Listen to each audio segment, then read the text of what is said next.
Hello friends, আজকে আমি তোমাদেরকে কাঁচকলার বড়ার তরকারি বানিয়ে দেখাবো।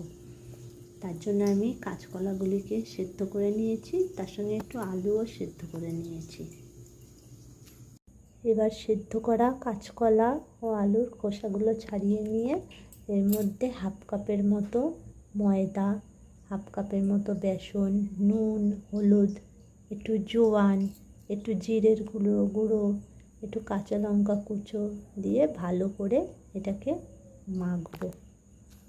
এই যে আমি এইভাবে মেখে নিয়েছি। এবার আমি এটাকে ছোট ছোট বড়ার আকারে করে ভেজে নেব। এই যে আমি এইভাবে ছোট ছোট করে সব বড়াগুলিকে ভেজে তুলব। সমস্ত বড়াগুলিকেই ভেজে নিয়েছি। এবার কড়াইতে তেল গরম করে, বড়া ভাজারই তেল ছিল, তাতে সর্ষে আর শুকনো লঙ্কা ফোড়ন দিয়েছি। এবার আলুটাও ভেজে তুলব।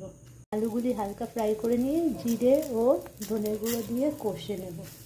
এবার আমি বড়াগুলিও সব দিয়ে দিলাম। এবার ঢাকা দিয়ে দেব। বড়ার তরকারি হয়ে গেছে। ওপর থেকে একটু জিরের গুঁড়ো ছড়িয়ে দিয়েছি আর হালকা একটু সর্ষের তেল ওপর থেকে ছড়িয়ে দেবো।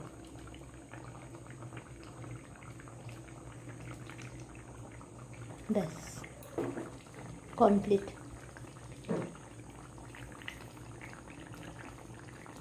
এই যে আমার কাঁচকলা বড়ার তরকারি কমপ্লিট হয়ে গেছে।